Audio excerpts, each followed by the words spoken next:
Hi అండి, ఈరోజు మీకు చికెన్ కర్రీ ఎలా చేసుకోవాలనేది చెప్తానండి. ముందుగా అల్లం, వెల్లుల్లి, చెక్క, లవంగ, ధనియాలు ఇవి 3 గ్రైండ్ చేసి ఇలా పక్కన పెట్టుకోండి. 4 ఉల్లిపాయలు తీసుకొని సన్నగా తరిగి ఇలా సన్నగా కోసుకోవాలండి. 4 టమోటాలు తీసుకోవాలండి, చిన్న ముక్కలుగా కట్ చేయాలండి.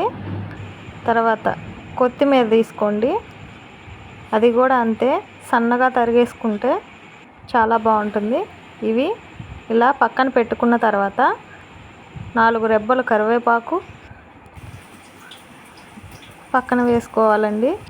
ముందుగా ప్యాన్ పెట్టుకొని ఆయిల్ హీట్ ఎక్కిన తర్వాత మొదటిగా ఉల్లిపాయలు అయితే వేసుకోవాలండి.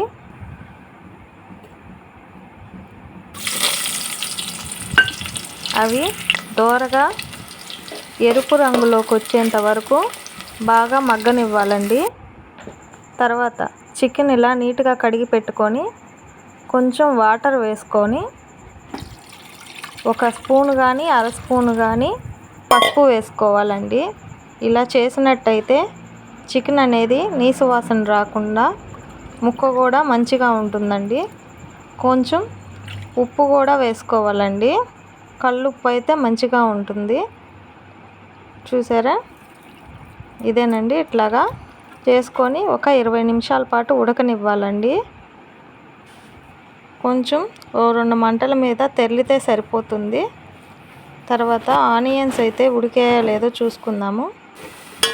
ఆనియన్స్ ఇలా ఎరుపు రంగులోకి అయితే మారుతున్నాయండి. నెక్స్ట్ కరివేపాకు వేసుకోండి.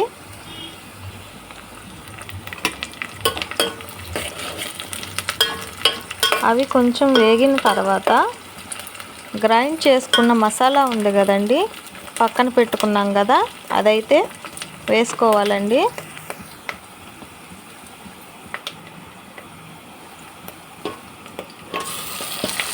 నూనె పైకి తేలేంత వరకు సన్నని మంటపై ఇలా తిప్పుతూ ఉండాలండి. ఒక 2 నిమిషాల పాటు మూత పెట్టి అలా పక్కన పెట్టినట్టయితే ఆయిల్ పైకి అనేది వస్తుంది. మసాలా కూడా బాగా మగ్గుతుందండి. అలా చూడండి ఎలా వచ్చిందో. కొంచెం అడుగంటుకుంటుంది, ఏం పర్వాలేదండి. నెక్స్ట్ టమోటాలు అయితే వేసుకోవాలండి. కొంచెం బాగా మగ్గేంత వరకు బాగా తిప్పుకుంటూ ఉండాలండి. ఇలా చేసినట్టయితే టమాటా కూడా తొందరగా మగ్గుతుందండి.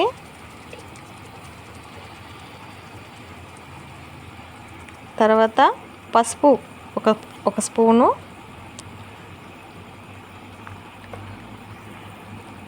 కారం 3 స్పూన్లు,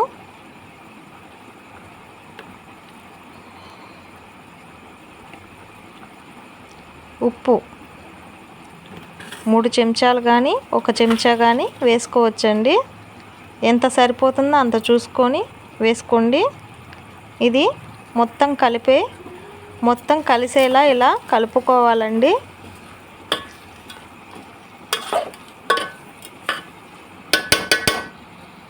రెండు నిమిషాల పాటు మూత పెట్టినట్టయితే మగ్గుతుంటుంది. చికెన్ ఉడికిందా లేదా అనేది చూసుకుందామండి. నెక్స్ట్ ఇలా బాగా గుజ్జుగా వచ్చిన తర్వాత చూడండి ఎంత బాగా వచ్చిందో. ఇందాక ఉడకపెట్టుకున్న ముక్కలు ఉన్నాయి కదండి, చికెన్ ముక్కలు, అవి ఒక్కొక్కటిగా దీంట్లో అయితే వేసుకోవాలండి. మధ్యలో అడుగంటకుండా ఇలా నీట్గా అటు ఇటు తిప్పుతున్నట్టయితే అడుగంటుకోదండి. ఇప్పుడు చికెన్ ముక్కలు అయితే తీసుకొని వేసుకుందామండి. చూసారా, వాటర్ అయితే ఉండకూడదండి, ఓన్లీ చికెన్ వరకే వేసుకోవాలి.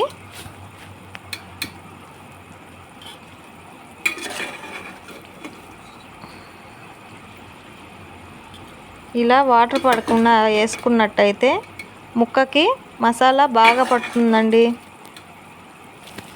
ఒక 20 నిమిషాల పాటు సన్నని మంటపై ఇలా అటు ఇటు తిప్పినట్టయితే ఈ చికెన్ ముక్కకి మసాలా బాగా పడుతుందండి. వేసుకుంటే కొంచెం లైట్గా కొత్తిమీర వేసుకోండి, లేదంటే ఒక 2 నిమిషాల పాటు మసాలాలో ఇలా తిప్పుతూ బాగా ఉడికించండి.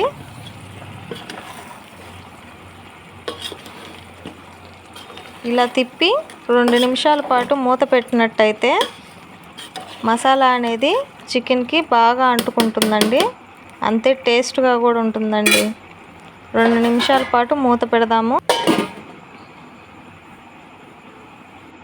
మళ్ళా తీసి చూసినట్టయితే చూసారా ఎంత బాగా ఉడుకుతుందో. ఆయిల్ ఇలా వచ్చినట్టయితే బాగా ఉంటుందండి.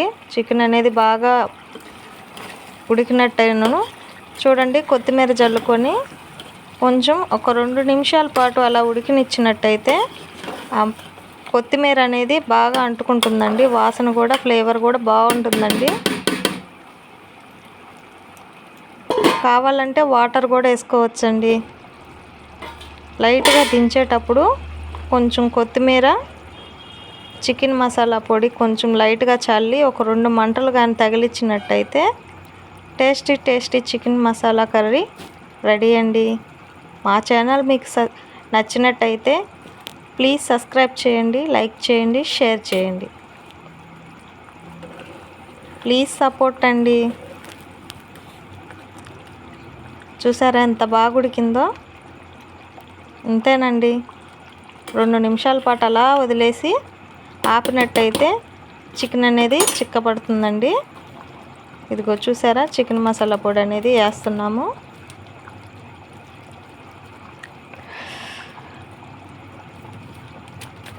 Thank you. ప్లీజ్ వాచ్ అండి. సబ్స్క్రైబ్ చేయటం మాత్రం మర్చిపోకండి.